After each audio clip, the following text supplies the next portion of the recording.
ইজ্জত দেয় নাই, তুমি যখন আমারে কিছু ইজ্জত দিলা, তাইলে তোমারও কিছু দেওয়া দরকার। এই দুনিয়া না, কিছু পেতে হলে কিছু দিতে হবে। আল্লাহ বললেন ঠিক আছে, আজ থেকে আমি ঘোষণা দিলাম তুমি আশরাফুল মখলুকাত, সৃষ্টির সেরা। সুবহানাল্লাহ বলেন। আদম আলাইহিস সালামের সে মুআল্লার সাদের দিকে তাকালেন। সাদের দিকে তাকাইয়া যখন দেখলেন নূরে মুহাম্মদী জলমল জলমল করে, বাবা আদম আলাইহিস সালাম আমার আল্লাহর সামনে বললেন, ইয়া রাব মান হাযান নূর। সুবহানাল্লাহ বলেন। বাবা আদমের আকীদা যদি হয় আপনার আমার নবী নূর, তাহলে বর্তমান বাংলাদেশে সালাফি আহলে হাদিস ওয়াহাবিরা আমার নবীকে মাটি বলতে চায়। নবীদের আকীদার সাথে যাদের আকীদার মিল নেই, তারা কি কখনো সুন্নি হতে পারে? কথা বল। আল্লাহ বললেন ওই নূরটা হলো আমার শেষ জামানার বন্ধু নবী মুস্তাফার নূর মুবারক। আল্লাহ কইল না এই মাটিটা যেটা দেখতেছো না, এইটা আমার বন্ধুর মাটি। আল্লাহ কি কইছে? নূর। আল্লাহ যখন আল্লাহ বললেন নূর, আদম আলাইহিস সালাম বললেন নূর। বর্তমানে যে আলেমরা আমার নবীকে মাটি বলে, আল্লাহর কথার সাথে যাদের কথার মিল নেই, বাবা আদমের কথার সাথে যাদের কথার মিল নেই, তারা কি কখনো মুমিন হতে পারে? কথা বলেন। তাহলে ওদের থেকে সাবধান।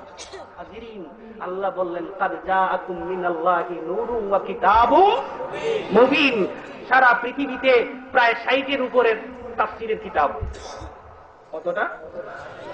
60-এর উপরে, প্রায় 68-র মতো আছে সারা পৃথিবীতে তাফসীরের কিতাব। এই তাফসীরের 68টা তাফসীরের কিতাবের মধ্যে প্রায় 38টার উপরে তাফসীরের কিতাবের মুফাসসিররা এই নূর দিয়া অর্থ নিয়েছেন আপনার আমার নবী মুহাম্মদুর রাসূলুল্লাহ। পৃথিবীর প্রথম সারির 38 জন মুফাসসির যদি আমার নবীকে তাদের আকীদা হয়ে নূর, আজকে যারা নবীর নূর স্বীকার করে না, নবীকে নূর বললে তারা তালাক দেয়, ওইগুলা কি মুমিন না মুনাফিক?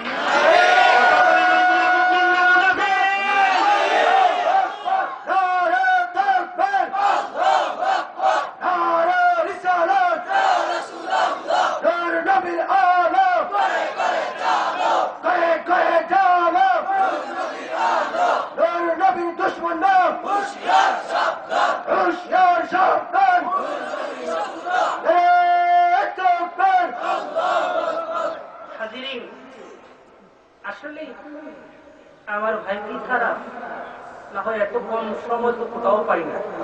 আজকে কম পাইছি, ভালো দিচ্ছি, কারণ একটু বেশি রেস্ট করা যাবে। এতক্ষণ পর্যন্ত আপনাদের মুহতারাম অতিথিকে রেখে কথা বলাটা সমীচীন হয়নি। যদি মুহতারাম মনে কষ্ট পেয়ে থাকেন তাহলে আমি ক্ষমা প্রার্থী। আর জীবনে কখনো দ্বিতীয়বার যদি দেখা হয়, নূরের বিষয়ে এত সুন্দর একটা সাবজেক্ট রেডি করেছিলাম, আমি প্রথমেই বলছি 2 থেকে 2.5 ঘন্টা আলোচনা করলে বুঝতেন যারা মাটি বলে তাদের অবস্থান কোথায়, নবীদের আকীদা কি। হাজিরিন, নবী নূর যারা অস্বীকার করবে তারা কখনো মুমিন, আর মুমিন না হইলে বেহেশতে যাওয়া যাবে। এই বর্তনা মোটাগুলার পরিচয় দিয়ে দিলাম। হাজিরিন, কালকে তো মাহফিল আছে না বাবা, পাটা আছে নাকি? যাই হোক, আপনাদের অনেক বিরক্ত করলাম, রাগ করছেন আপনারা? কথা বলেন, রাগ করছেন? আপনারা যেই পিসাবের মুরিদ শামসুল উলামা আল্লামা সাহেব কেবলা ফুলতলি, ওনার ভাগনিকে ধরে এই গুনাহগারটাও আল্লাহর ওলির কদমের মুরিদ। অতএব আপনাদের এক মুরিদিন বাইক হিসাবে ঢাকা ভাকা সব বাদ দেন, আপনাদের এক মুরিদিন বাইক হিসাবে আপনাদেরকে এত সময় বিরক্ত করেছি, মনে যদি